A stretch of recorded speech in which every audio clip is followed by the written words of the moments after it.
Saludos para todos, bienvenidos. Sabemos que hay mucha gente que está ya del otro lado pendiente del arranque de esta última jornada de capacitación de salud mental y la educación inclusiva y accesible en la universidad.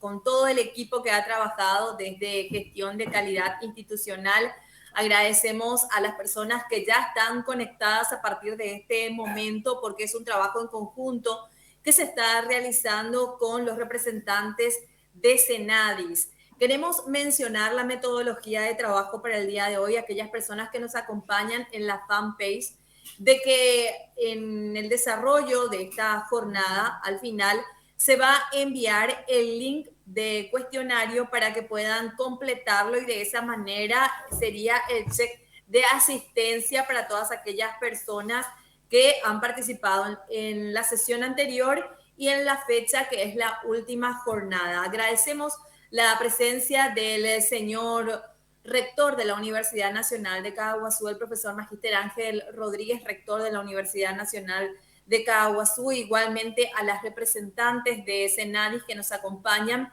la Magíster Sara Britos, muchas gracias, igualmente la Magíster Zulma Ferreira, quienes están del otro lado acompañándonos en esta jornada de capacitación. Queremos agradecer también todas las gestiones de la doctora Viviana Villalba y todo su equipo de la Dirección General de Gestión de Calidad Institucional. Vamos a prepararnos para escuchar en este arranque a la magíster Zulma Ferreira y la magíster Sara Britos, quienes nos van a hablar sobre salud mental, educación inclusiva en la universidad. Un tema muy importante, agradeciendo también a nuestra intérprete de lengua de señas que nos acompaña nuevamente en el día de hoy, para aquellas personas que están del otro lado. Muchísimas gracias a la profesora Sonia que está con nosotros también. Ya arrancamos, quedamos a disposición de todo el equipo de Senadis que ya está acompañándonos en el día de hoy. Adelante, Zulma.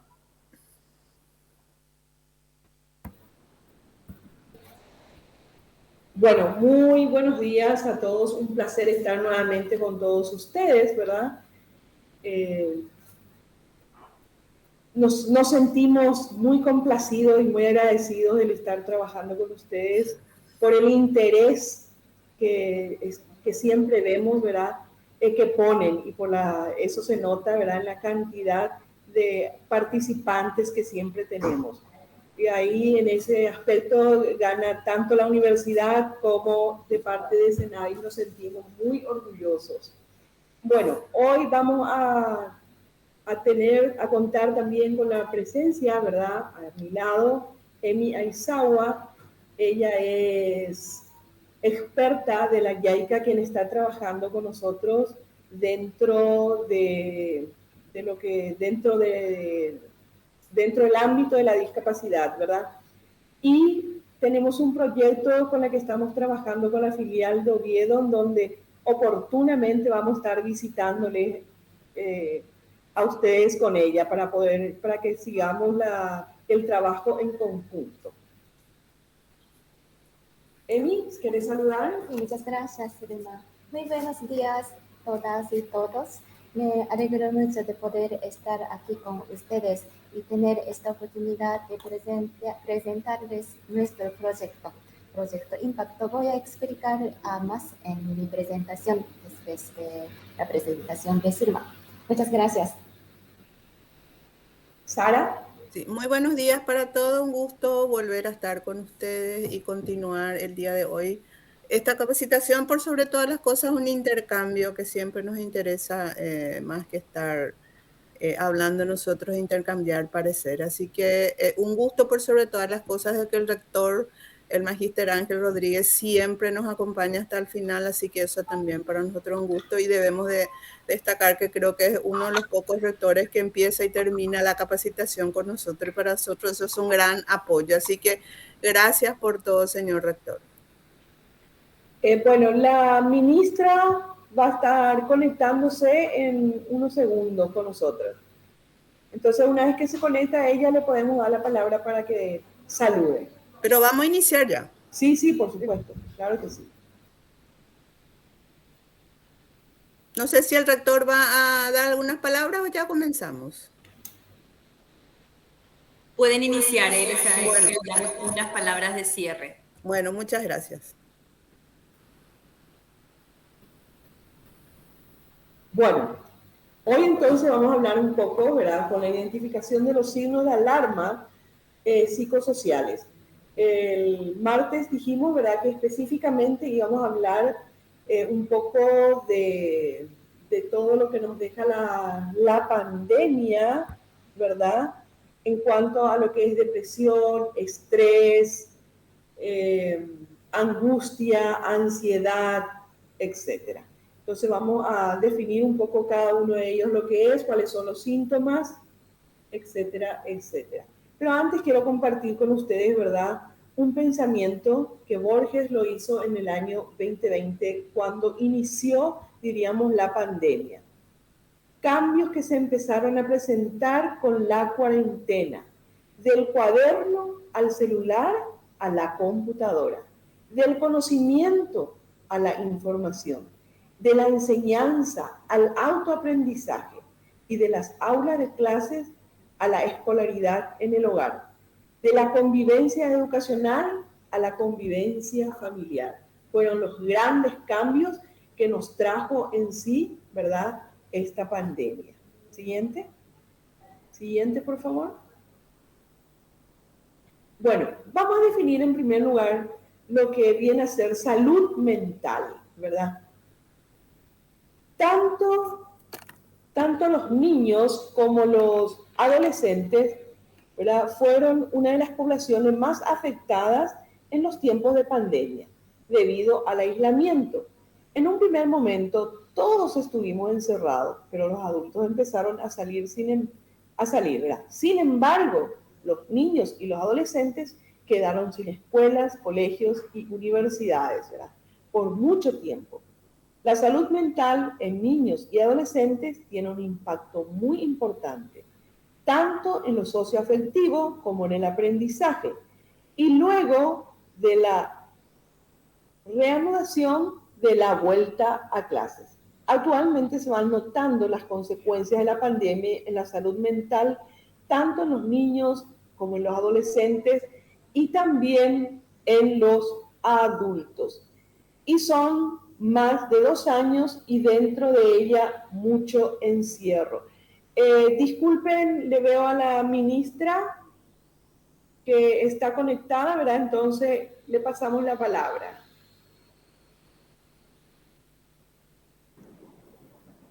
Sí, muy buenos días, muchas gracias, Zulma. Muy buenos días a todos los presentes en esta sala virtual. Realmente estoy muy contenta de poder saludarles, darles un poco la bienvenida a lo que es este curso de capacitación llevado a cabo por la licenciada Zulma Ferreira, a quien ustedes ya están conociendo, ¿verdad? Ya conocen. Y muy contentos de la CENADIS, por el interés demostrado por su institución a ser capacitados en temas tan sensibles y tan importantes a la vez, y que constituye un poco la manera de lograr lo que es nuestro objetivo principal, que es la inclusión, una sociedad más inclusiva.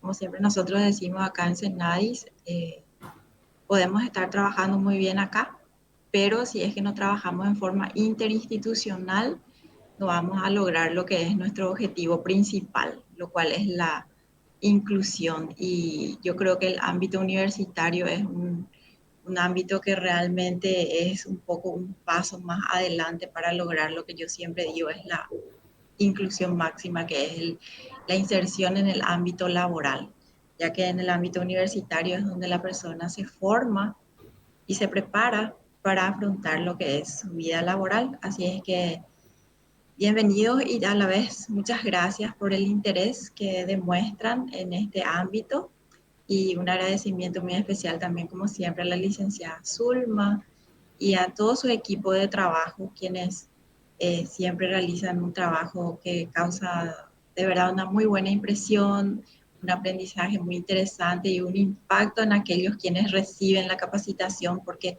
eso se nota en el interés que van demostrando en ahondar inclusive cada vez más los conocimientos. Así que de nuevo muchas gracias y bienvenidos.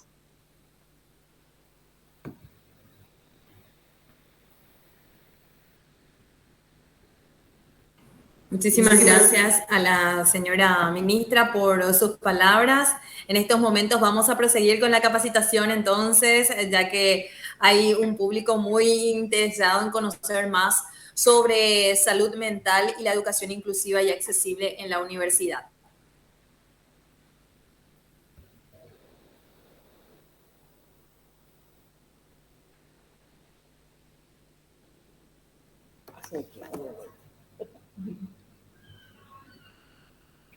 Bueno, volviendo a lo nuestro, ¿verdad? Estábamos hablando de lo que es salud mental y de cómo fue afectada realmente, ¿verdad? Nuestra población, tanto de los niños, adolescentes y adultos, ¿verdad? Entonces, dentro de lo que es el proceso de enseñanza y aprendizaje, se vio afectada sobre la marcha, porque tuvo que cambiar todo el sistema, ¿verdad?, de educación. Como bien nos dijo Borges, de la institución de educación pasamos a la casa, al hogar, ¿verdad? Que la casa era finalmente el punto central de todo, ¿verdad? Y esto entonces es un poco lo que este cambio repentino, brusco, ¿verdad? Es un poco lo que actuó sobre la parte, lo que impactó, diríamos, sobre lo emocional, que hoy en día estamos teniendo dichas repercusiones. Siguiente, por favor. Entonces, por ello es demasiado importante, ¿verdad?, que hablemos ya hicimos una introducción general de todos los cambios que se podrían, que fueron produciendo, ¿verdad?, este tiempo de COVID y cómo fue dañando, diríamos, fue perjudicando nuestra salud mental, porque esto es general, como bien lo dijo el otro día, ¿verdad?, Sara, no solamente tenemos que fijarnos en los niños o en los adolescentes, sino también tendríamos que ver un poco nosotros los adultos, ¿verdad? Y en los mismos profesores de las diferentes facultades, ¿verdad? Siguiente, por favor. Bueno, entonces la COVID ha impactado fuertemente en la salud, tanto mental como física, ¿verdad? Y en la medida en que esto se va abriendo, también vamos viendo, ¿verdad?, la diferencia existente de conducta. Por sobre todas las cosas, nos fijamos menos en los niños y menos también en los adolescentes, ¿verdad? Pero es notoria, diríamos socialmente, el cambio que se produjo en los adultos.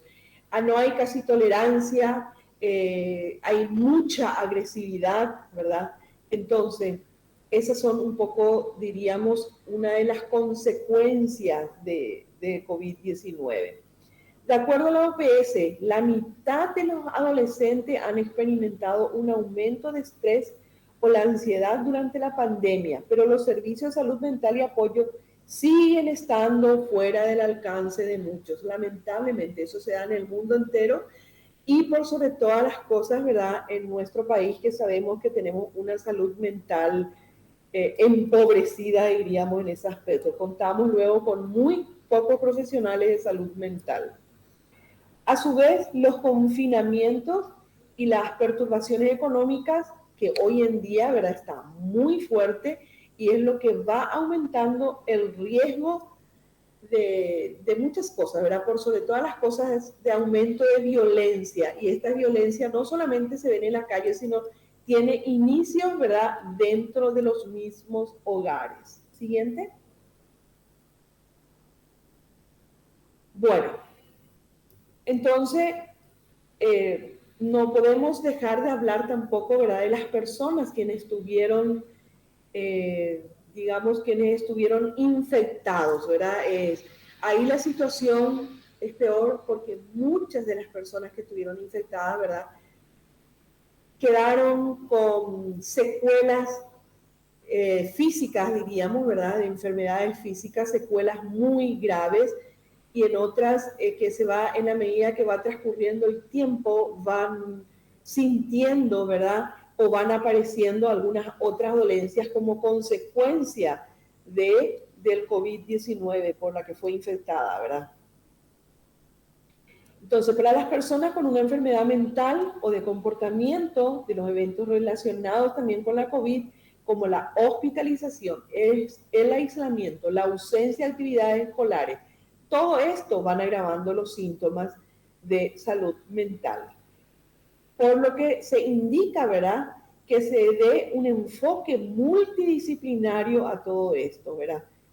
Médicos, terapias ocupacionales, conductuales, etcétera, etcétera, coordinando inclusive, ¿verdad?, para los niños con pediatras, y hay veces, ¿verdad?, se manifiestan de una forma en que tienen que ir a una cirugía, y eso nuevamente hace que vaya empeorando, diríamos, la salud mental de la persona que lo sufre. Siguiente. Bueno, todo esto que ya estuvimos hablando, ¿verdad? Fue un poco, diríamos, secuelas de la cuarentena por sobre todas las cosas, y lo prolongado que ya es, porque ya hace más de 2 años, ¿verdad?, que estamos ante esta situación, y por más de que esté bajando, de vuelta estamos teniendo noticias internacionales, por ejemplo, de que hay lugares como en China, ¿verdad? No recuerdo en este momento, ¿verdad?, el lugar donde se están encerrando nuevamente una cuarentena severa porque apareció una nueva cepa, que esperamos esto no vuelva, diríamos, a esparcirse por el mundo entero y tengamos que volver, así como ellos están en cuarentena, nosotros también tengamos que volver a eso nuevamente, ¿verdad? Bueno, todo esto es lo que colaboró, diríamos, con las afecciones mentales, como ya dijimos, con la ansiedad, la depresión, la angustia y el estrés. Y ahora vamos a pasar, ¿verdad?, a hablar de cada uno de ellos. Siguiente, por favor. Siguiente. Sara. Sí, hasta hoy día también están en discusión si esto son trastornos, afecciones, enfermedades mentales. Y como encontramos en las bibliografías últimas como afecciones, usamos esa palabra, pero siempre hay discusión si son trastornos mentales, si son enfermedades mentales, si son afecciones mentales. Nosotros lo englobamos dentro de la discapacidad psicosocial también desde el punto de vista de la OMS, entonces por eso es que estamos usando, y tal vez ustedes encuentren con otros nombres en otras bibliografías. Bueno, vamos a empezar con la ansiedad entonces. Siguiente, por favor. Bueno, la ansiedad puede describirse como un sentimiento de inquietud, nerviosismo, preocupación, temor o pánico por lo que está a punto de ocurrir o puede ocurrir, mientras que el miedo es la emoción que sentimos en presencia de una amenaza. La ansiedad es una sensación de un peligro, problema o amenaza que está por suceder. Sentir ansiedad de modo ocasional es una parte normal de la vida. Sin embargo, las personas con trastornos de ansiedad con frecuencia tienen preocupaciones y miedos intensos, excesivos y persistentes sobre situaciones diarias. La ansiedad demasiado constante o demasiado intensa puede hacer que una persona se sienta preocupada, distraída, tensa y siempre alerta, y por sobre todas las cosas imposible relajarse. Todo el tiempo está pendiente de que algo va a suceder, algo va a suceder. Entonces no nos relajamos, y eso también nos lleva a otro trastorno y a otras enfermedades, inclusive enfermedades físicas. Siguiente.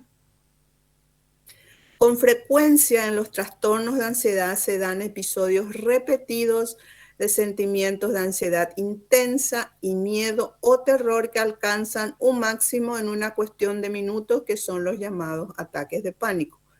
Estos sentimientos de ansiedad y pánico interfieren con las actividades diarias, son difíciles de controlar, son desproporcionados en comparación con el peligro real y pueden durar un largo tiempo. Con el propósito de prevenir estos sentimientos, puede suceder que evite ciertos lugares o situaciones. Los síntomas pueden empezar en la infancia o en la adolescencia y continuar hasta la edad adulta. Cuando la ansiedad se presenta en momentos inadecuados o es tan intenso y duradera que interfiere en las actividades normales de las personas, se consideran un trastorno. A veces lo que produce el trastorno de pánico, trastorno de ansiedad generalizada es que uno tiene miedo a sentir ese miedo justamente. Uno tiene miedo a sentir ese pánico en cualquier momento y no saber qué hacer, y eso hace que produzca que uno ya no quiera salir y se queda en la casa sin siquiera moverse. Entonces, cuando eso se produce ya un problema en sus relaciones sociales o en sus relaciones familiares, ya, como acá dice, se considera un trastorno. Siguiente.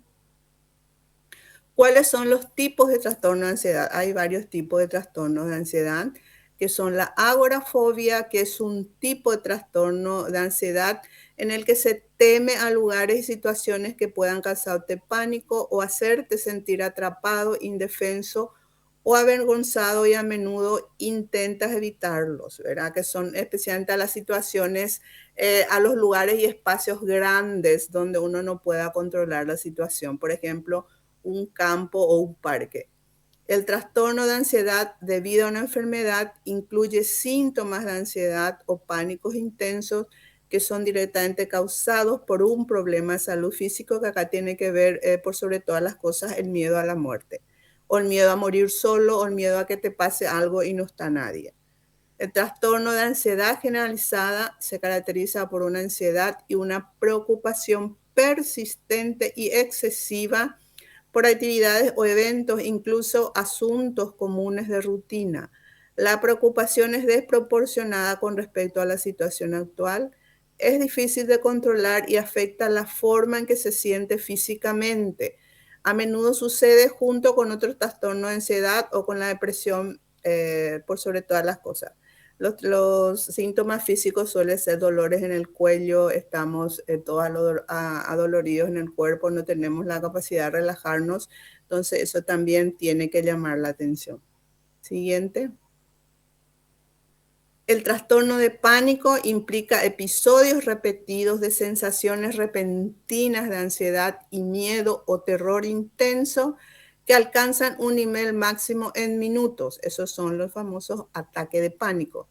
Puede tener sensaciones de una catástrofe inminente, dificultad para respirar, dolor en el pecho o latidos rápidos, fuertes o como aleteos, palpitaciones cardíacas.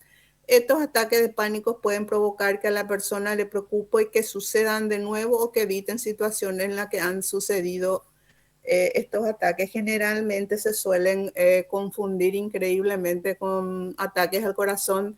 A veces la persona tiene, porque son los mismos síntomas de los ataques cardíacos.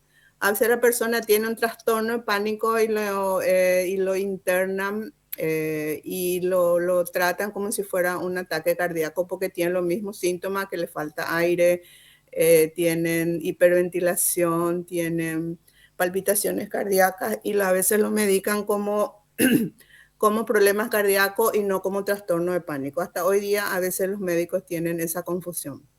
El mutismo selectivo, que es una incapacidad constante que tienen los niños para hablar en ciertas situaciones, como en la escuela, incluso pueden hablar en otras situaciones, como en el hogar con miembros cercanos a la familia. Esto puede afectar el desempeño de la escuela, el trabajo o la sociedad. El trastorno de ansiedad por separación es un trastorno de la niñez que se caracteriza por una ansiedad que es excesiva para el nivel de desarrollo del niño y que se relaciona con la separación de los padres u otras personas que cumplen una función paternal o maternal. Esto se habrá dado mucho este año en el inicio de la escuela, de la escuela ya presencial para todos, que se habrá desarrollado muchos casos de trastorno de ansiedad por separación en niños pequeños, ya que 2 años estuvieron dentro de la casa y este año se volvió presencial, entonces aumentó muchísimo ese trastorno de ansiedad por separación en niños. Siguiente.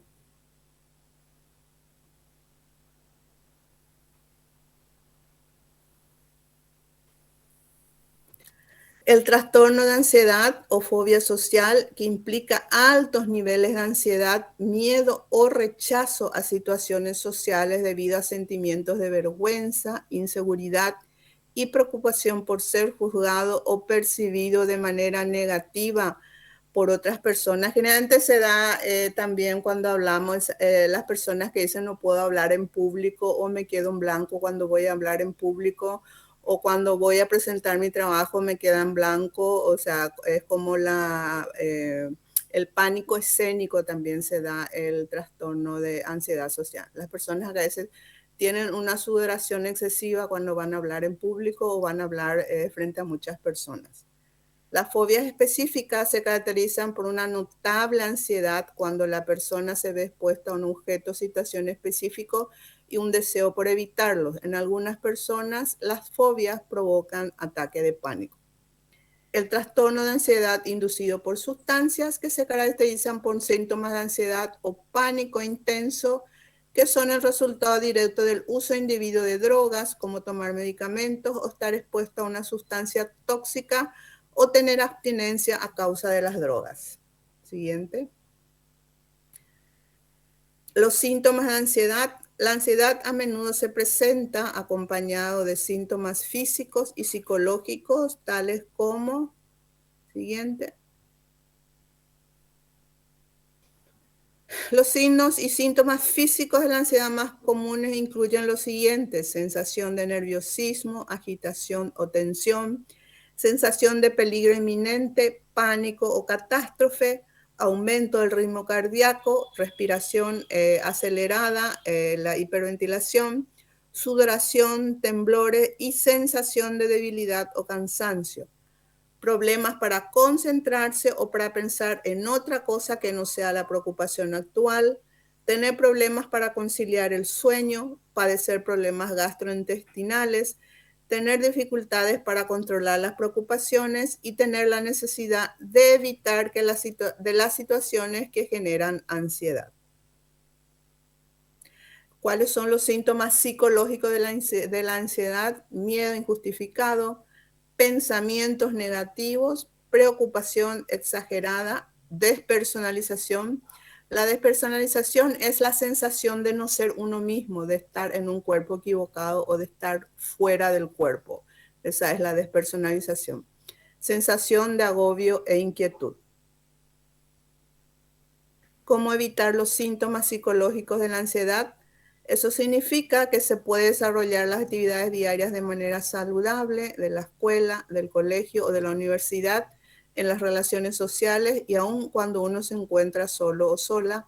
También es muy importante descansar 8 horas, una dieta saludable, practicar hobbies, pasar tiempo con otras personas, etc. Y por sobre todas las cosas, hacer las consultas profesionales pertinentes, tanto como psiquiatra o psicólogo, cuando supera el modo de controlar y ya afecta nuestras relaciones. Entonces, eso es importante también. Causa de la ansiedad, no está del todo claro cuáles son las causas de los trastornos de ansiedad. Ciertas experiencias de vida, como acontecimientos traumáticos, pueden provocar los trastornos de ansiedad. A veces pueden estar relacionados con un problema de salud oculto. En ocasiones la ansiedad puede ser un efecto secundario de algunos medicamentos, acumulación de estrés o consumo de droga o alcohol. Zulma. Bueno, ahora vamos a hablar un poco de lo que es la depresión. Siguiente, por favor. La depresión no es más que tan solo sentirse triste o tener un mal día. Cuando la tristeza dura bastante tiempo e interfiere con las actividades normales diarias, podría ser una depresión. La depresión es un trastorno muy frecuente caracterizado por una perturbación del estado de ánimo en la que predomina un sentimiento de tristeza sin razón aparente y que casi siempre se acompaña de ansiedad. Entonces, la depresión casi siempre va acompañado, ¿verdad?, por la ansiedad, pero no tenemos que confundir ansiedad con depresión. Muchas veces nosotros decimos, ¿verdad?, amanecemos así como decimos, ¿verdad?, en guaraní, ¿verdad?, que no nos alegramos ese día, entonces dice, ay, no sé qué me pasa, hoy amanecí un poco depre, ¿verdad? Es lo que solemos decir, pero realmente esa no es una depresión, ¿verdad? Es cuando es mucho más duradera esa tristeza y diríamos interfiere en los quehaceres diarios, es cuando es una depresión. La verdadera depresión clínica es un trastorno del estado anímico en el cual los sentimientos de tristeza, pérdida, ira o frustración interfieren con la vida diaria durante un periodo prolongado. La baja autoestima es común con la depresión, al igual que los arrebatos repentinos de ira y falta de placer en actividades que normalmente lo hacen feliz. Es posible que los niños deprimidos no tengan los síntomas clásicos de la depresión en los adultos. Por ello se debe vigilar los cambios en el rendimiento escolar, el sueño y el comportamiento. La depresión es más común en las mujeres que en los hombres y es especialmente frecuente durante los años de adolescencia. La depresión a menudo es un mal de familia, esto posiblemente debido a unos genes, o sea que es también hereditaria. Siguiente. La depresión generalmente se clasifica en términos de gravedad como leve, moderada o severa. El médico puede determinar el grado de la depresión, lo cual influencia la forma como se debe tratar. La depresión severa, dice, existe en verdad una lista de más o menos de 10 síntomas, de 10 a 12 síntomas, ¿verdad? Que se tiene que ver para que pueda diagnosticarse, diríamos, que es una persona con depresión. De ahí que se dice que deben presentarse 5 más síntomas durante al menos 2 semanas, aunque esta afección tiende a continuar por al menos 6 meses, como la tristeza, la dificultad en el movimiento, dificultad para pensar, pensamientos pesimistas, insomnio, ansiedad, etc. Entonces, si existen de 5 síntomas, se puede estar hablando ya de una depresión severa. La depresión moderada es cuando es menos de estos 5 síntomas. Estos 5 síntomas bajan de 2 a 4 síntomas. Y la depresión leve es, ¿verdad?, cuando ocurre en aproximadamente 1/3 de los pacientes con depresión. Los síntomas abarcan en comer y dormir en exceso, o a veces al revés, ¿verdad? No cambian, diríamos, en la parte alimenticia, por sobre todas las cosas, cambian su conducta, ¿verdad? Comen en exceso o no comen nada, o duermen en exceso o les cuesta dormir. También tenemos a la distimia, que es una forma de depresión más leve, que dura hasta 2 años. Es un trastorno del estado del ánimo. Siguiente. La depresión, otros tipos de depresión, ¿verdad? Tenemos la depresión postparto, que muchas mujeres sienten deprimidas después de tener al bebé. Pero la verdadera depresión postparto es poco común. El trastorno disfórico o premenstrual también son los síntomas depresivos que ocurren una semana antes de la menstruación y desaparecen después de menstruar. Tenemos el trastorno afectivo estacional. Esto ocurre solamente durante las estaciones de otoño e invierno y desaparece durante la primavera y el verano, ¿verdad? Se cree que esto es un poco debido a la luz solar, entonces consideramos que en nuestro país va a ser algo difícil de que aparezca este trastorno afectivo estacional. La depresión maníaca o trastorno bipolar, en esta afectación los estados de ánimo están en un ciclo entre la manía y la depresión, ¿verdad? Esto va cambiando constantemente. Puede ser día a día o semanas, ¿verdad?, para cambiar, o a veces en el mismo día puede presentarse ambas formas. Siguiente. ¿Cuál es la causa de la depresión? La causa exacta de la depresión se desconoce. Puede ser causada por una combinación de factores genéticos, biológicos, ambientales y psicológicos. Todas las personas son diferentes, pero los siguientes factores pueden aumentar la probabilidad de que una persona se deprima. Tener familiares consanguíneos que hayan tenido depresión, haber sufrido eventos traumáticos o estresantes como el abuso físico, sexual, la muerte de un ser querido o problemas financieros. Pasar por un cambio significante en la vida, aunque haya sido planeado. Actualmente tenemos la pandemia, ¿verdad? Tener un problema médico como cáncer, accidente cerebrovascular o un dolor crónico, tomar ciertos medicamentos, ¿verdad? Cuyo efecto secundario sea también la depresión, y el consumo de alcohol o drogas. Siguiente. ¿Cuáles son los síntomas de la depresión? Tristeza, sentirse ansioso con frecuencia, todo el tiempo, ¿verdad? No querer realizar actividades que antes eran divertidas, sentirse irritable, frustrado, con facilidad o intranquilo, tener dificultad para dormirse o seguir durmiendo, ¿verdad? Levantarse muy temprano o dormir demasiado, comer más o menos de lo más o menos de lo usual o no tener apetito. Lentitud en el movimiento, tener malestar, dolores de cabeza o problemas estomacales que no se mejoran con el tratamiento. Tener dificultad para concentrarse, recordar detalles o tomar decisiones. Sentirse cansado aún después de dormir bien. Sentirse culpable, que no vale nada o desamparado.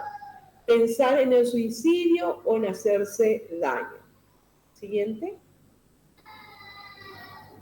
¿A quiénes les da la depresión? Cualquier persona puede deprimirse y la depresión puede ocurrir en cualquier edad y en cualquier tipo de persona. Muchas personas que tienen depresión también o a veces tienen otras afecciones mentales. Los trastornos de ansiedad con frecuencia van de la mano con la depresión. Las personas con trastorno de ansiedad enfrentan sentimientos intensos e incontrolables de ansiedad, temor, preocupación o pánico. Estos sentimientos pueden interferir con las actividades diarias y pueden durar por bastante tiempo. Siguiente. ¿Cuáles son los tratamientos para la depresión? Los tratamientos, por lo general, ¿verdad? Se dan de dos tipos, que es la psicoterapia, ¿verdad?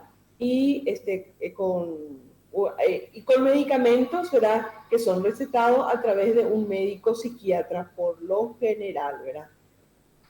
Siguiente. La depresión y el suicidio. Algunas personas que están deprimidas pueden pensar en lastimarse o cometer suicidio. El suicidio sabemos que es quitarse la vida, ¿verdad? Los siguientes recursos pueden ayudar.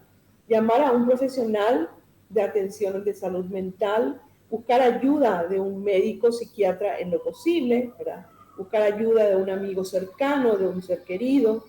Contacte a un líder espiritual si forma parte de alguna iglesia o alguien más en su comunidad religiosa, ¿verdad?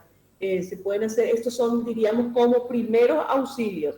Es para empezar simplemente. Pues sí o sí tiene que ser visto por un profesional de la salud, ¿verdad? Y también pasar con un psicólogo para la parte, diríamos, terapéutica. El suicidio es ponerle fin a la vida en una reacción trágica, situación de vida estresante, más trágica aún porque el suicidio puede prevenirse. Se puede identificar los signos de advertencia del suicidio y comunicarse para buscar ayuda y tratamiento profesional de inmediato. Se puede salvar una vida, la tuya o la del otro, ¿verdad?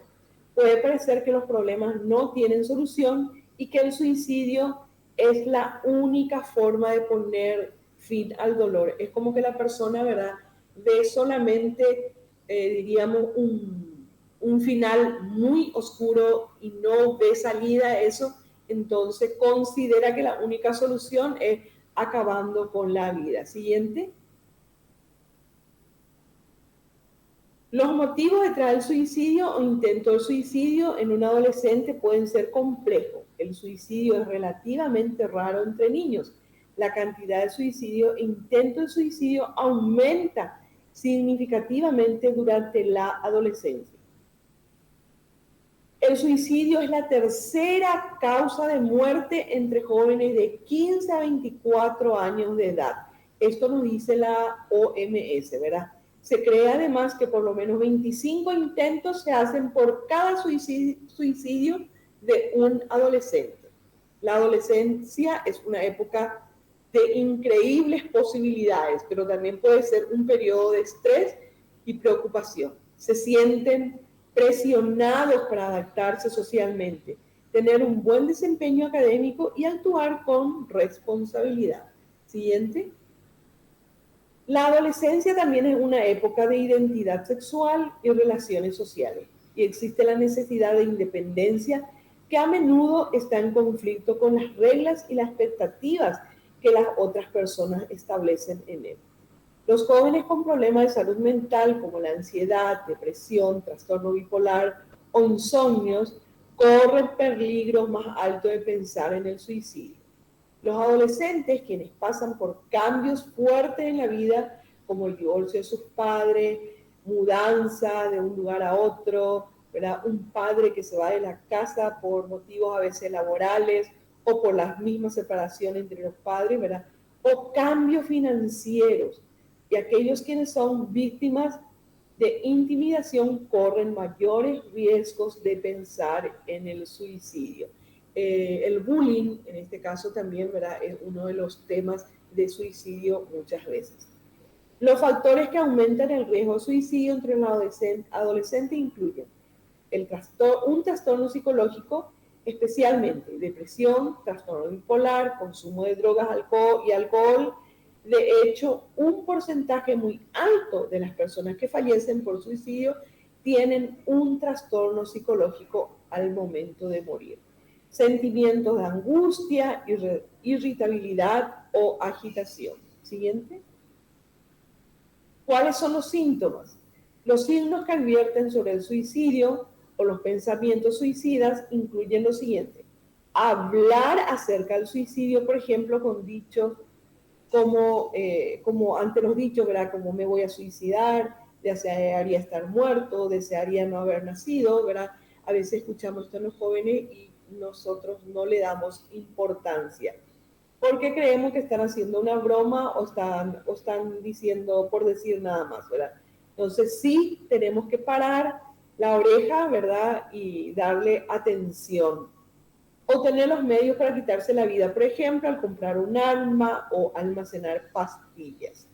Aislarse de la sociedad, querer estar solo, tener cambios de humor como euforia un día, desazón profunda al siguiente, preocuparse por la muerte, por morir, por la violencia, siempre atrapado o sin esperanza a causa de alguna situación. Siguiente.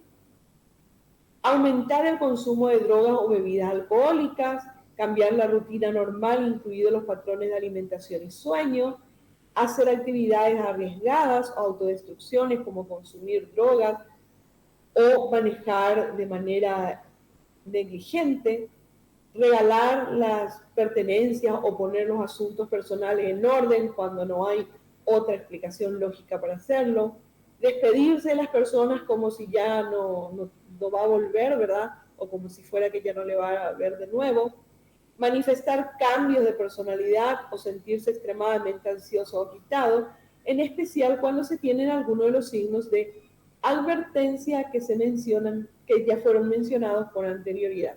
Siguiente. ¿Qué pueden hacer en estos casos los padres o los profesores? ¿Verdad? Muchos adolescentes o adultos jóvenes quienes logran o intentan suicidarse dan algún tipo de advertencia a seres queridos de antemano. Por lo tanto, es importante que los padres conozcan las señales de advertencia que a veces no se dan cuenta, ¿verdad? O no quieren ver. Muchas veces los padres nos negamos a ver un poco de esta situación, ¿verdad? Entonces, a veces son los profesores quienes ven esta situación, este cambio, diríamos, en el estudiante, y entonces ahí tendrían que hablar, ¿verdad?, con los padres para llegar a un acuerdo y ver qué es lo que se puede hacer con este alumno en especial, por ese cambio que está presentando. Siguiente. Bueno, Sara. Sí, ahora vamos a hablar otro de los temas también que forma parte de lo que son las dificultades emocionales, que son la angustia en este caso. Siguiente, por favor. La angustia se constituye como un miedo a algo futuro, miedo a que pase algo que paraliza a la persona, genera una aceleración vital en la persona. La angustia es confundida casi siempre con la ansiedad, pero no son lo mismo. La ansiedad es un temor a algo actual, aunque no se concrete exactamente. La angustia proviene de angor, que significa opresión, mientras que ansiedad proviene de ansietas, que significa inquietud o incomodidad. O sea, la ansiedad es un temor a algo concreto y la ansiedad es un temor a algo que no se sabe qué va a pasar. Síntomas de la crisis de angustia. Se puede reconocer una crisis de angustia cuando aparece de manera súbita un miedo pavoroso o temor acompañado de malestar de carácter intenso en ausencia de peligro real. Además se manifiestan, ahí es la diferencia con la ansiedad, que sí para la persona existe un peligro real. En cambio, la angustia no existe un peligro real, pero la persona siente esta situación. Palpitaciones sacudidas del corazón, elevación de la frecuencia cardíaca, sudoración, temblores o sacudida, siente que se ahoga o falta de aliento, sensación de atragantarse, opresión o malestar torácico, náuseas o molestias abdominales. Siguiente, por favor.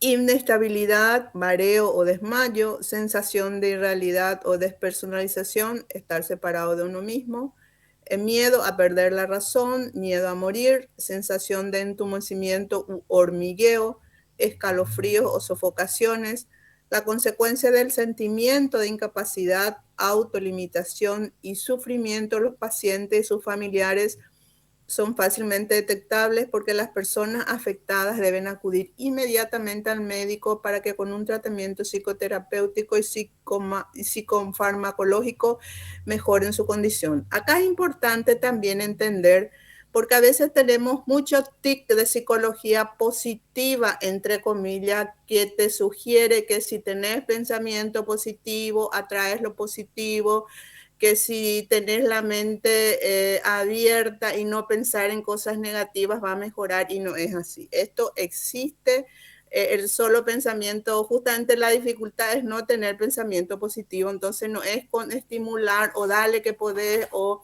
estimularlo solamente con la palabra funciona. Cuando hay estos síntomas que ya genera dificultad en la persona, en sus relaciones sociales y familiares, se debe acudir a un profesional y se debe dar importancia. Por el tema del suicidio, también como Zulma habló, de repente no le damos importancia, no queremos ver, nos negamos a ver porque pensamos, ¿por qué vas a tener problemas si tenés todo? Generalmente se le dice a los hijos o a las hijas adolescentes cuando se muestran tristes, no quieren salir, ¿qué te falta? ¿Verdad? Entonces tenemos que pensar que cada uno somos diferentes, que la palabra tenés todo no tiene el mismo concepto para todos, porque todo para un adolescente significa totalmente otra cosa, para una persona con depresión también. Entonces hay que darle la importancia de vida, y que cuando se habla de autoeliminación, se habla de me voy a matar, no es que se está queriendo llamar nomás la atención, porque a veces decimos, quiere llamar nomás la atención. No, hay que tomarlo con la seriedad que requiere la situación. Siguiente. El diagnóstico del trastorno de angustia requiere la presencia de ataques de pánico recurrentes junto con una de las siguientes características: preocupación por la posibilidad de nuevas crisis de angustia, evitación fóbica o cualquier cambio conductual relacionado con las crisis de angustia. Evitación fóbica significa evitación a salir porque fobia es miedo, entonces evitación a salir o a exponerte a situaciones que te puedan generar angustia. Las crisis de angustia son repentinas e inesperadas y se acompañan de síntomas físicos. Afecta al desempeño del individuo y pueden ser progresivas, discapacitantes, especialmente si se complican con las agorafobias que ya habíamos mencionado, que consiste en un miedo y una ansiedad intenso de estar en lugares donde hay mucha gente o estar solo en espacios exteriores. Justamente el miedo al miedo de que te pase algo. Siguiente, por favor. Debemos tener en cuenta que la crisis de angustia pueden deberse al hipertiroidismo también, al consumo de cafeína y estimulantes o a la presencia de un ferocromocitoma, tumor de glándula suprarrenal, entre otras causas. También pueden haber causas físicas. Se demostró que el trastorno de angustia afecta con mayor frecuencia a mujeres, comienza en la adolescencia tardía o adultez temprana y se asocia frecuentemente con la presencia de agorafobia y depresión mayor. Existe baja prevalencia entre los adultos mayores. Se ha sugerido que el trastorno se tornaría subclínico con la edad, posiblemente debido a la aparición de cambios en regiones cerebrales mediadoras de la ansiedad. En niños y adolescentes, el trastorno de angustia tiende a ser crónico y con frecuencia coexiste con otros trastornos de ansiedad o del estado de ánimo. Bueno, vamos a hablar un poco de estrés que ya citamos en la clase pasada un poco, pero vamos a profundizar en este caso. Siguiente. El estrés es un sentimiento de tensión física o emocional, puede provenir de cualquier situación o pensamiento que lo haga sentir a uno frustrado, furioso o nervioso. El estrés es la reacción del cuerpo a un desafío o demanda. Se considera el estrés al mecanismo que se pone en marcha cuando una persona que se ve envuelta en un exceso de situaciones que superan sus recursos. Por lo tanto, se ven superadas para tratar de cumplir con las demandas que se le exigen para superarlas. En estos casos, el individuo experimenta una sobrecarga que puede influir en el bienestar tanto físico como psicológico y personal. El estrés puede provenir de cualquier situación o pensamiento que se le haga sentir frustrado, furioso o ansioso. Sin embargo, demasiado estrés o una respuesta fuerte al estrés es dañina. Lo que es estresante para una persona no necesariamente es estresante para otra. El estrés es una parte normal de la vida de toda persona y en bajos niveles es algo bueno, ya que motiva y puede ayudar a ser más productivo. El estrés persistente puede llegar a que se presente ansiedad y comportamientos malsanos como comer demasiado y consumir alcohol o drogas. Existen síntomas de otra enfermedad que se puede confundir con el estrés también. ¿Cuáles son las causas? El estrés es un sentimiento de tensión física o emocional. Puede provenir de cualquier situación o pensamiento que lo haga sentir frustrado, furioso o nervioso. Se manifiesta en una primera fase de activación o preparación de la persona frente a un estímulo. Después hay un periodo de mantenimiento del estado de alta actividad y por último, cuando se ha superado la situación, se pasa a una fase de agotamiento en la que la actividad cae bruscamente, especialmente la alta actividad. El estrés no solo nos hace sentir más irritados, agotados o nerviosos, también tiene consecuencias en el organismo que puede afectar a nuestra salud en general. Entre los riesgos del estrés crónico se encuentran las bajadas de defensa, presión arterial alta, diabetes, insuficiencia cardíaca, acné, eczemas, depresión, ansiedad o problemas derivados de la tensión constante, como las contracturas musculares o el bruxismo que se produce al apretar la mandíbula al dormir. ¿Cuáles son los síntomas? Dolor de cabeza es el tipo más frecuente.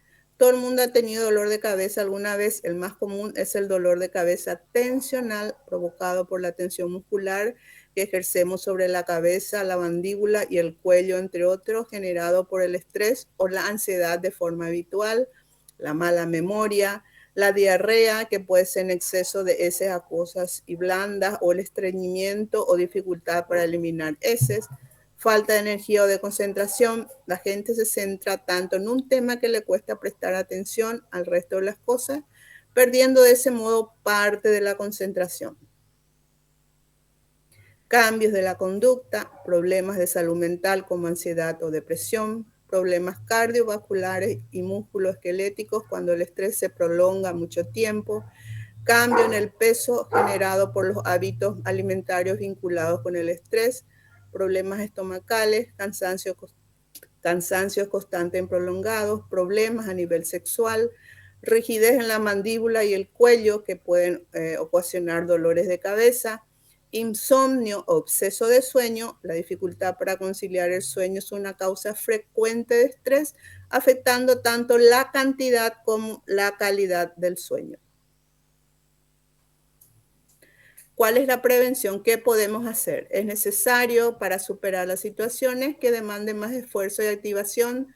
Lo que es necesario prevenir es el exceso del estrés. Es beneficioso para detectar el estrés y ver si se repite de forma innecesaria para poder frenarlo y evitar poner en riesgo la salud y bienestar. Las demandas generadas por las situaciones que se están viviendo son subjetivas. Depende de cómo cada sujeto del estrés valore las posibilidades y las soluciones y los que afectan sus intereses propios. Por eso hablamos que es subjetivo, depende de cada uno cómo gestiona el estrés. Según el grado de valoración, la situación será más o menos estresante dependiendo de la persona que lo sufra. Tipo de estrés, el estrés agudo, que es un estrés que se ocasiona con un breve periodo de tiempo y normalmente desaparece con rapidez. El estrés crónico se padece durante un periodo de tiempo más prolongado que el estrés agudo y este tiempo puede variar desde varias semanas a meses. Suele aparecer cuando las personas no ven una salida o una situación compleja y deprimente. Algunas veces aparece por una experiencia vivida en la niñez que se interioriza y se mantiene latente desde entonces. ¿Cuáles son los tratamientos? Reconocer el estrés y las situaciones que lo desencadenan. Evitar paliar el estrés mediante hábitos poco saludables, hacer más daño que los beneficios que se piensan que generan. Las costumbres habituales que pueden causar daño al organismo son comer en exceso, fumar y beber el alcohol o consumir otras drogas.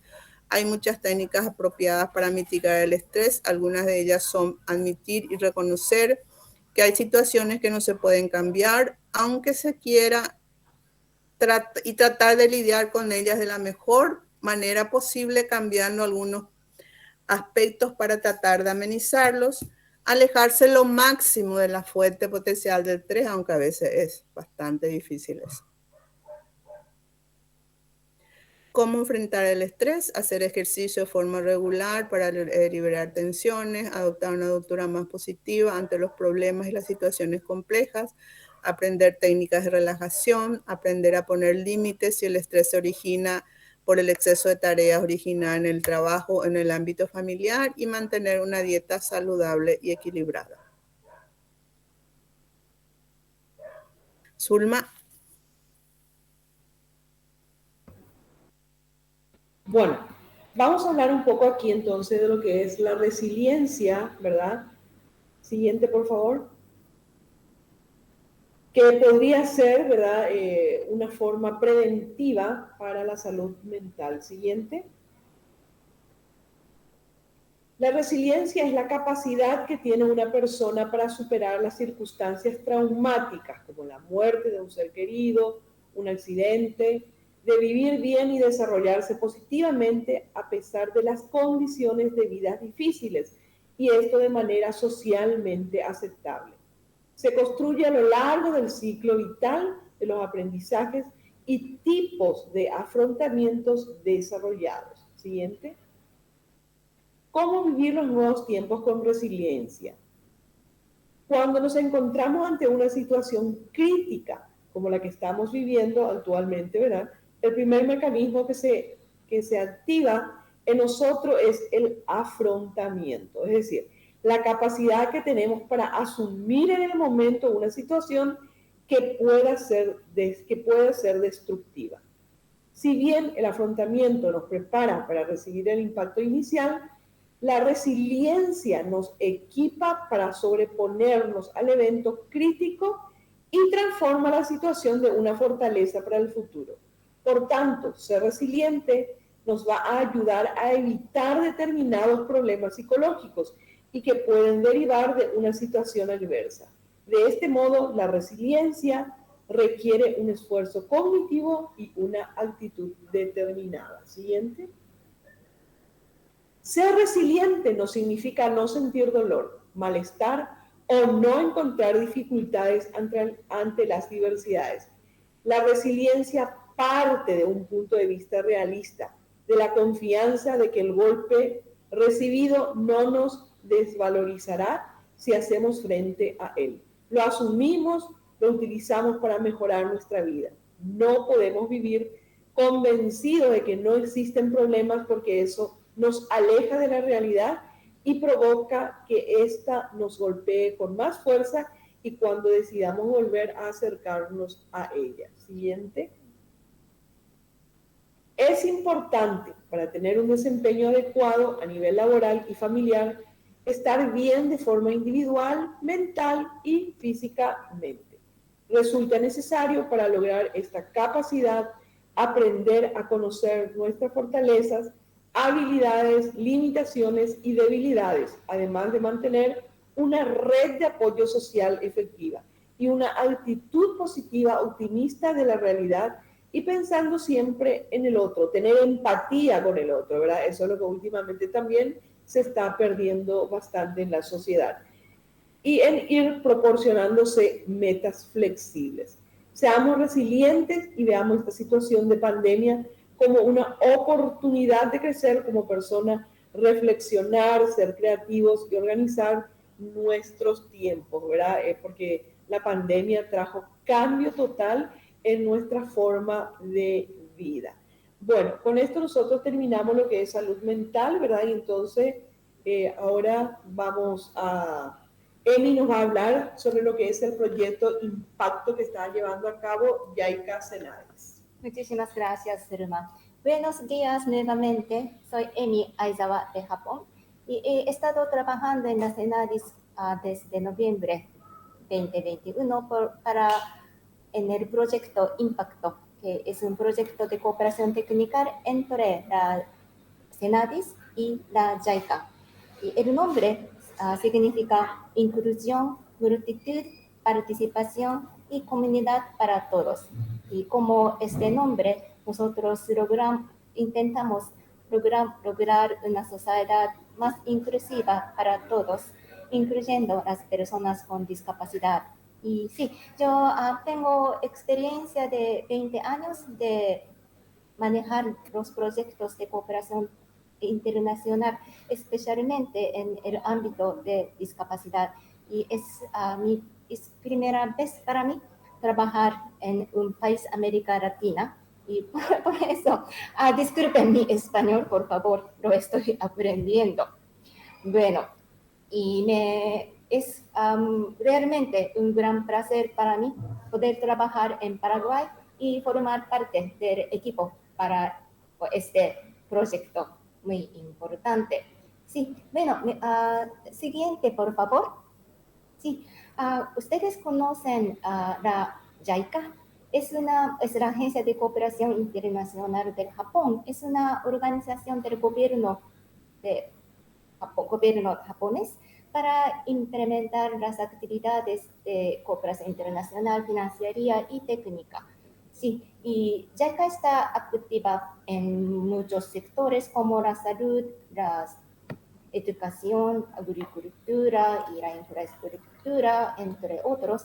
Pero sí, este tema de discapacidad es una de las áreas muy importantes para JICA en su cooperación en Paraguay, porque para lograr una sociedad inclusiva y el desarrollo del país sostenible es fundamental asegurar la participación y de la inclusión de las personas con discapacidad, ¿verdad?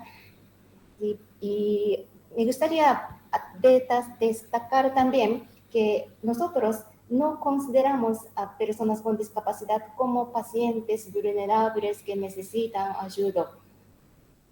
Nosotros pensamos en las personas con discapacidad como nosotros socios importantes para lograr una sociedad más inclusiva.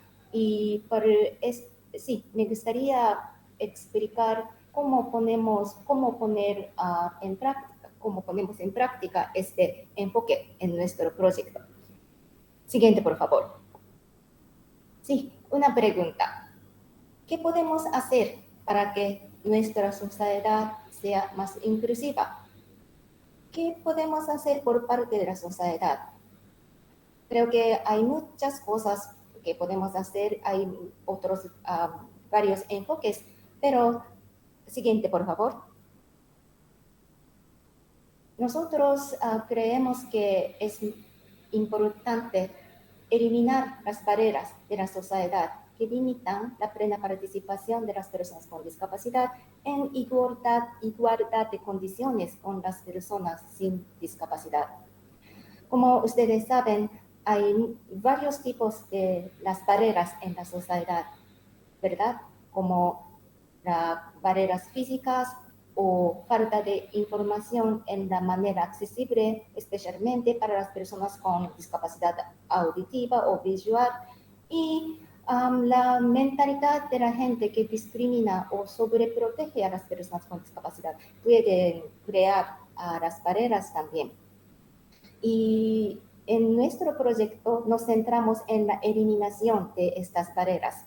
Y es muy importante para nosotros que las personas con discapacidad participen en este proceso, porque las personas con discapacidad saben qué es la discapacidad y cómo podemos mejorar la situación, cómo podemos eliminar las barreras existentes.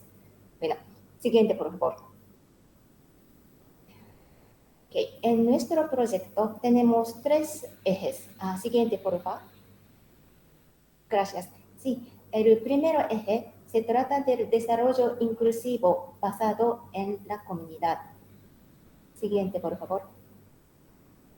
Sí, o desarrollo inclusivo basado en la comunidad es en esencial una estrategia para construir una comunidad más inclusiva, donde todas las personas, incluyendo las personas con discapacidad, puedan participar activamente.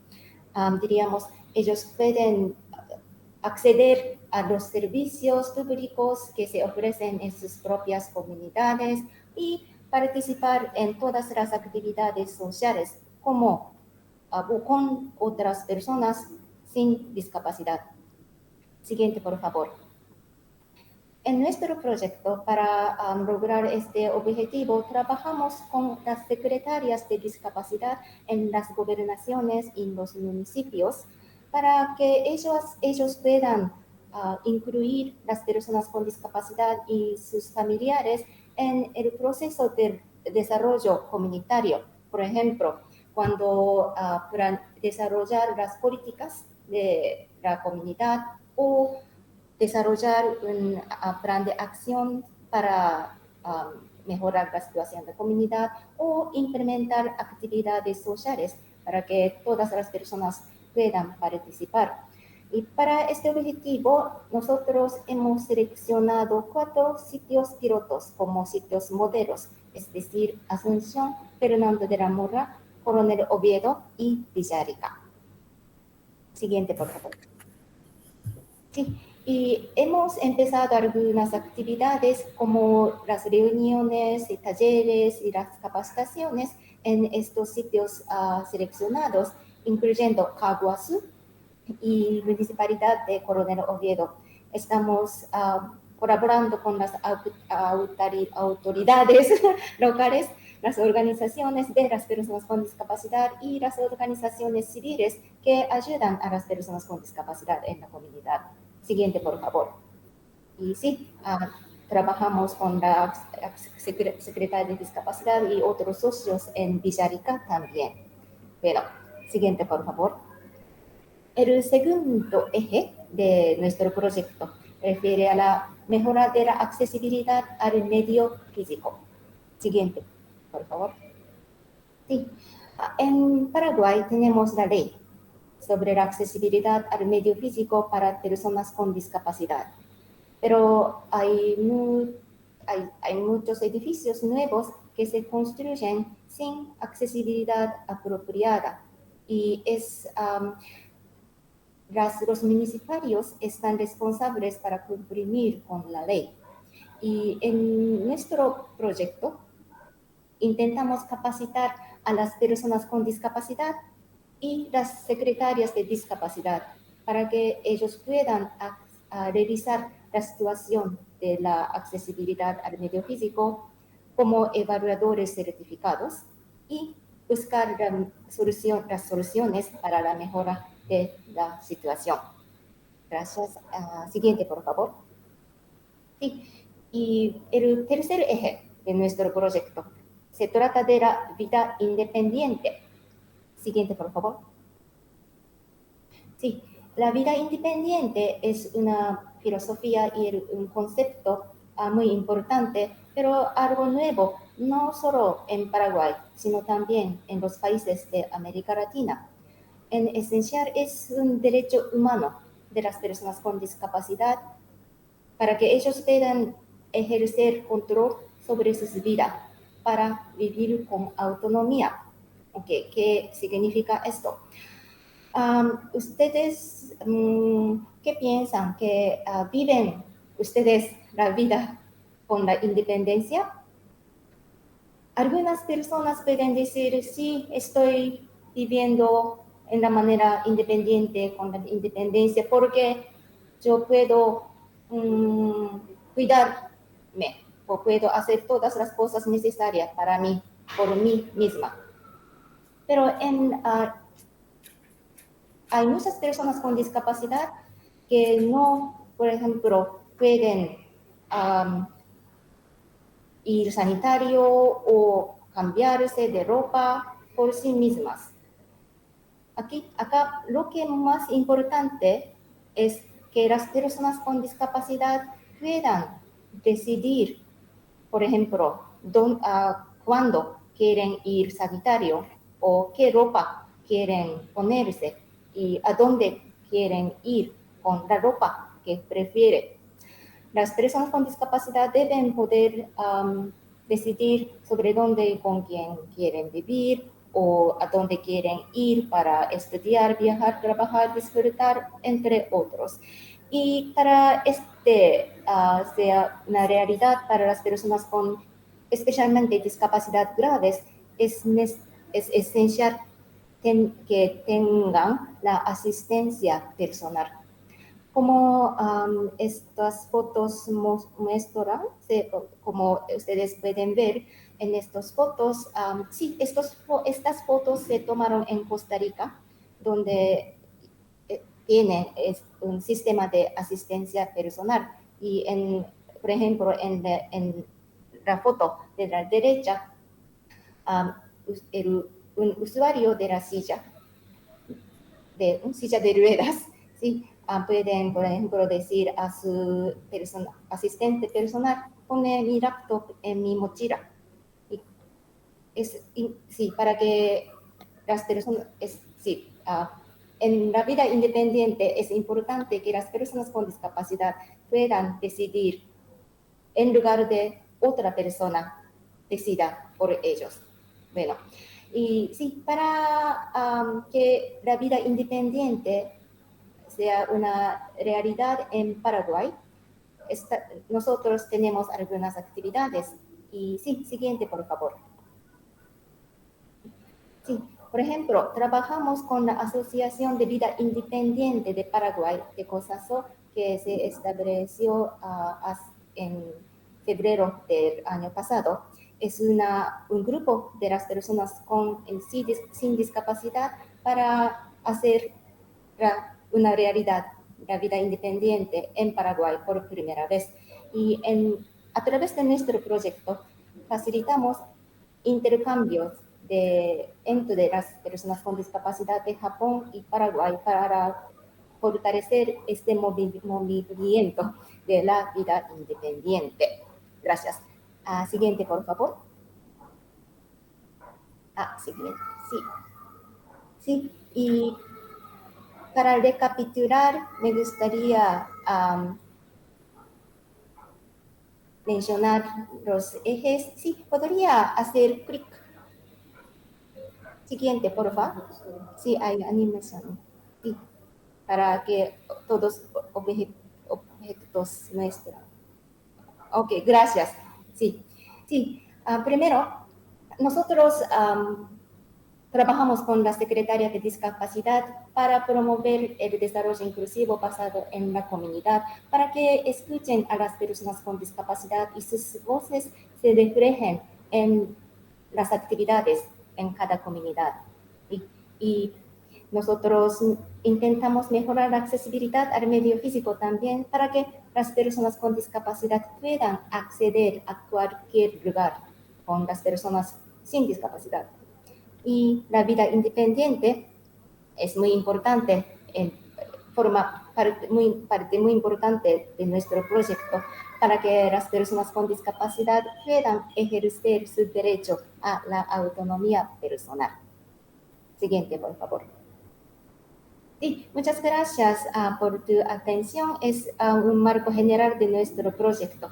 Y tenemos una página de Facebook donde difundimos la información sobre nuestra actividad y otra información relacionada a la discapacidad. Y sí, esperamos que nos sigan. Muchísimas gracias.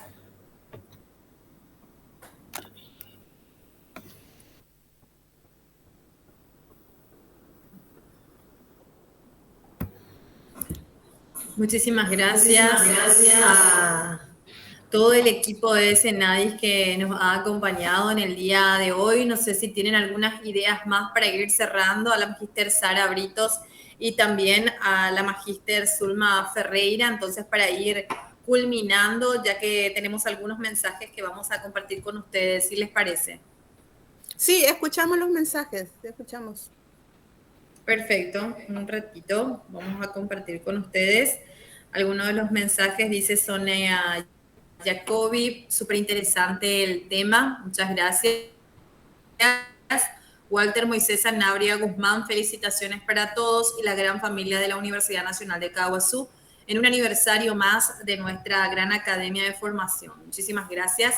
Son algunos de los mensajes que compartimos entonces con las personas que están del otro lado. Ya para reiterar nuevamente a las personas que están en el Facebook Live, a partir de ahora se va a poner el enlace donde tienen que tener el registro para sus asistencias. Algunas sugerencias, dice acá la doctora Viviana, que hace como una pregunta, sugerencias que hace usted, que harían ustedes para la institución, como política institucional, ¿qué sugerencia podrían dar como profesionales? En cuanto a la salud mental, me supongo que preguntas sí, Viviana, y ¿verdad? la inclusión. Sí, nosotros en principio cuando hablamos de la educación accesible e inclusiva, ya en línea general los primeros talleres habíamos sugerido por sobre todas las cosas tener un equipo profesional multidisciplinario para hacer esas atenciones, porque sabemos que el sistema de salud mental pública en Paraguay no es tan efectiva. Entonces, teniendo en cuenta y por la experiencia que tenemos nosotros desde hace 4 años, de que existen un nivel altísimo de depresión y suicidio en alumnos universitarios y por sobre todas las cosas alumnos de la Facultad de Medicina. Altísimo, altísimo, ¿verdad? Eso es increíblemente altísimo. Entonces es importante tener un equipo estable por sobre todas las cosas, por lo menos una psicóloga, un psicólogo y un psiquiatra de consulta, ¿verdad? Porque a veces no siempre se puede tener todo, porque también es una cuestión muy privada, íntima, que a veces no se puede incidir en los alumnos que no quieren. Entonces, como no es una institución de salud, es una institución educativa, entonces depende mucho de la voluntad y de la decisión del alumno. Entonces, una cuestión muy íntima y privada de repente es intervenir con alguien que tiene ciertos síntomas de depresión o de salud mental si es que él no cede o si es que él no quiere. Entonces no podemos tampoco incidir, pero por eso que es importante hacer esas recomendaciones para las consultas psicológicas y tener el equipo por sobre todas las cosas. dentro del ámbito de la inclusión luego, ¿verdad? Porque en el ámbito de la inclusión exige eso, tener un equipo y también tener en cuenta el tema de la salud mental, porque eso ha subido bastante el nivel de depresión, ansiedad y el suicidio por todas las cosas en jóvenes. A nosotros nos ha tocado de cerca, muy de cerca, el tema del suicidio, ¿verdad? Hace 2 semanas, entonces, yo de que uno pensó qué pasó si entre comillas tenía todo y no es así. Así que hay que tomar con la seriedad el caso. Bueno, y recordar un poco también, ¿verdad?, que todos estos trastornos de salud mental va dentro de la discapacidad psicosocial, ¿verdad? Porque quizás muchos digan que tiene que ver con la discapacidad, y esto no, está dentro de la discapacidad psicosocial, entonces está dentro de nuestro ámbito. Muchísimas gracias por las respuestas que van a ser tenidas en cuenta por el equipo de la Universidad Nacional de Caguazú. Agradecemos a todas las personas por sus comentarios también en el Facebook Live, agradeciendo este espacio de capacitación. Palabras de cierre a cargo del señor rector de la Universidad Nacional de Caguazú, el profesor magíster Ángel Rodríguez. Bueno, muy buenos días otra vez. Es muy importante este encuentro de capacitación. La profesora Sara, la profesora Zulma, y también la asistente de la JICA. Es muy importante la capacitación que nos da. Esto ahora está en el campo nuestro de detectar los problemas que hay, porque hay alumnos que aparentemente en clase dan mucha participación, pero va al examen y fracasa. Esos son síntomas, ya escuchando que son síntomas que hay que prestarle atención. Entonces, y eso ocurre principalmente en ingeniería y en medicina. Bueno, en medicina creo que ellos casi están controlando eso, pero siempre se presentan casos aislados. Agradezco a CENADI y siempre vamos a estar abiertos a capacitarnos y pedir asesoramiento a CENADI. Muchas gracias, profesora Sara, a la profesora Zulma y también a la asistente de la JICA. Excelente. Y bueno, hasta mi agradecimiento infinito y hasta la próxima. Muy buenos días. Muchas gracias. Quiero hablar un ratito, quiero sugerir un poco a Viviana. Yo creo que podemos hacer estos tipos de talleres exclusivamente para alumnos y alumnas. Justamente por tu interés en ese sentido, porque de repente ustedes como institución no pueden intervenir cuando ellos no lo desean, pero si escuchan de nosotros y se ven ellos con ciertos síntomas, tal vez ahí un poco se abren. Entonces sería interesante hacer una charla exclusivamente para los alumnos, ¿verdad? Y hablar de estos temas con ellos, porque a veces ellos sienten la vergüenza y existe aún el estigma de la salud mental y de la consulta, y especialmente hablar de que me pasa eso, estoy triste, no sé qué me pasa. Entonces tal vez escuchando de nosotros sería un poco más fácil para ellos. Perfecto, ahí ya la doctora Viviana Villalba está tomando apuntes con el equipo de calidad también para seguidamente realizar las intervenciones también en las facultades. Vamos a dar un reconocimiento especial a la magíster Sara, que nos ha acompañado, Sara Britos, un reconocimiento que se va a ver en pantalla, igualmente a la magíster Zulma Ferreira. Así que gracias por formar parte de este taller con su carácter de disertante, organizado en conjunto por la CENADIS, el rectorado y las unidades académicas de la Universidad Nacional de Caguazú. Firmado esto por la secretaria general, la abogada Lourdes Duarte de Zarza, y el rector de la universidad, el profesor magíster Ángel Rodríguez. Asimismo, entonces, esta certificación y agradecimiento para la magíster Zulma Ferreira, que forma parte de este equipo de trabajo. Les haremos llegar también el reconocimiento para que puedan tener esta distinción en nombre de la Universidad Nacional de Caaguazú. De esta manera estamos llegando a la parte final de nuestra jornada de capacitación en el día de hoy. Les agradecemos a todos por habernos acompañado.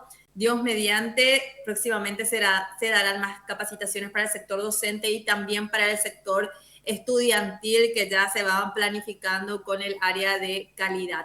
Con esto culminamos, les agradecemos a todos por su atención, nos vamos a reencontrar en otra capacitación próximamente en el marco también de los 15 años de la Universidad Nacional de Caaguazú. Gracias por todo. Gracias a ustedes, nos vemos oportunamente.